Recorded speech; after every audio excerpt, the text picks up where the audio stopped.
आपले बाप्पा घरी येणार म्हणून आपल्याला किती उत्सुकता लागलेली असते। तर बघा, मार्केटमध्ये जाऊन आपण बाप्पांना बघत असतो की आपण कुठला बाप्पा घ्यावा। पण हे जरुरी आहे का? कुठलाही बाप्पा एकच असतो, परंतु आपण म्हणतो ना की उजवी सोंड, डावी सोंड किंवा बैठी पाहिजे, आसन घेऊन बसलेला पाहिजे किंवा उंदरावर बसलेला, असं बरंचसं काही आपण बघूनच घेत असतो। त्यामध्ये भर पडते ती म्हणजे फळांची सुद्धा। तर बघा, सीझन असा असतो की आपण कितीतरी वस्तू खरेदी करतो, त्याच्यामध्ये देवांना लागणारं साहित्यसुद्धा आपण घेत असतो।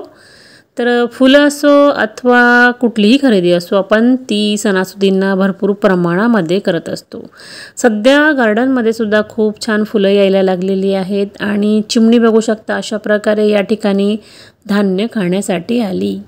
तर आम्हाला विचार पडला आता की 2-3 दिवस बाकीच आहे, तर आपण आधी बाप्पांना बुक करून घेऊया।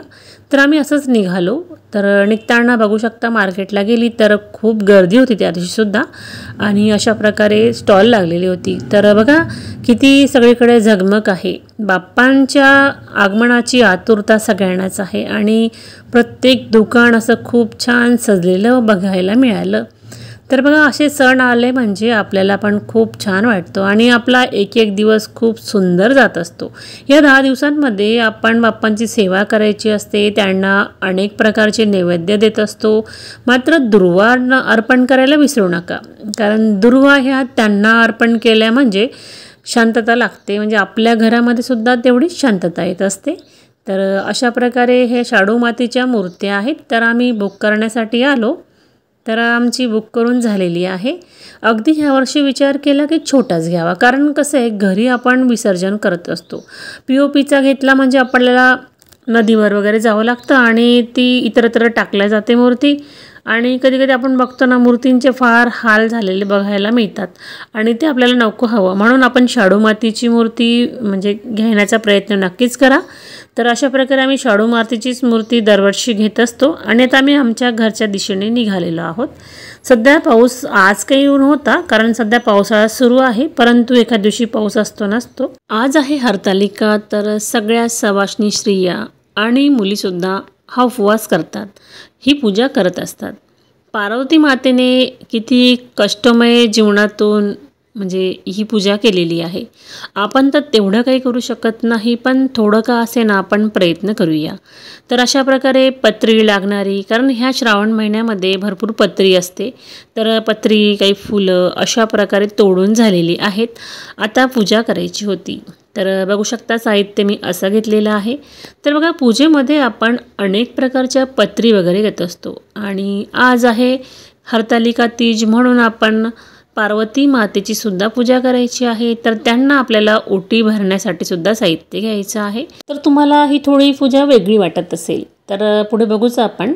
तर आज अंगणामध्ये सुद्धा खूप छान रांगोळी काढून झालेली आहे, अगदी संपूर्ण स्वच्छता केली। तर आदल्या दिवशी मी पूर्ण हॉल स्वच्छ केलेला आहे, अगदी पडदे असो, पिलो कवर असो, बेडशीट असो, सगळं स्वच्छ करून झालेलं आहे। आपल्या घरी बाप्पा येणार म्हणून आपण किती आतुरतेने वाट बघतो आणि सगळी घराची स्वच्छता करत असतो।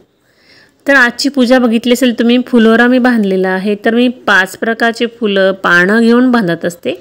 तर यामध्ये झेंडूची, चमेलीची किंवा बेलांची पानं, गुलाबाच्या पाकळ्यांची आणि चांदणीच्या फुलांची, अशी वेगवेगळ्या प्रकारची फुलं पानं घेऊन मी ही माळा बांधलेल्या आहेत। अशा वेगवेगळ्या फुलांच्या पानांच्या माळा बांधून मी हा फुलोरा तयार करत असते। साधारणतः 3-4 वर्षापासून तर करतच आहे। तर ही तयारी जी आहे ना, ती आदल्या दिवसापासूनच सुरू होते। आज आपल्याला काय काय करायचं आहे नियोजन आपण आधीच करत असतो। बाप्पाच्या आगमनाची सुद्धा तयारी तशीच सुरू आहे। तर आज थोडंफार डेकोरेशनसुद्धा केलेलं आहे बरं का। त्याच्यामध्ये मी आणि माझा मुलगा आम्ही दोघांनी मिळून छान प्रकारे डेकोरेशनला सुरुवात केलेली आहे आणि आसन जे बनवलेलं आहे बाप्पांसाठी ते माझ्या मुलीनीच बनवलेलं आहे। आपण ते पुढे बघणारच आहोत ते कशा प्रकारे बनवलेलं आहे। तर आई आली होती आज पूजेसाठी, तर आम्ही अशा प्रकारे थोडा गप्पासुद्धा केले। आज आपण जे हळदी कुंकवाचं करंडा ठेवलेला असेल, तर हे कुंकू जे आहे ते आपण रेग्युलरमध्ये वापरायचं आहे। आपण पार्वती मातेला अर्पण केलं असेल तर हेच कुंकू आपण वर्षभर लावायचं आहे, कारण आजचा दिवस त्याकरिताच होता की सौभाग्यवती स्त्रियांचं जे सौभाग्य आहे ते चांगलं राहावं किंवा ज्यांना कोणाला लग्न करायचं आहे त्यांना चांगला पती मिळावा, म्हणून ही पूजा केली जाते। त्यानंतर आम्ही थोडंफार फळं वगैरे खाल्ली आणि मुलाला सांगितलं आता तू आईला जाऊन सोडून ये, कारण पूजा तर झाली होती आणि मला जायचं होतं ते म्हणजे मार्केटमध्ये। त्याच्या आधी थोडंफार डेकोरेशनला सुरुवात इथे केलेली आहे। तर आपण बाप्पांना आणण्यासाठी राहू काळ वगैरे सर्व काही बघूनच या गोष्टी केल्या पाहिजे।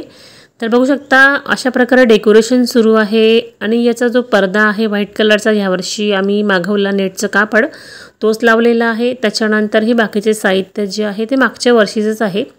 तर बघा दरवर्षी आपण भरपूर खरेदी करतो, ह्या वर्षी मी फुलं खरेदी केलेली आहेत।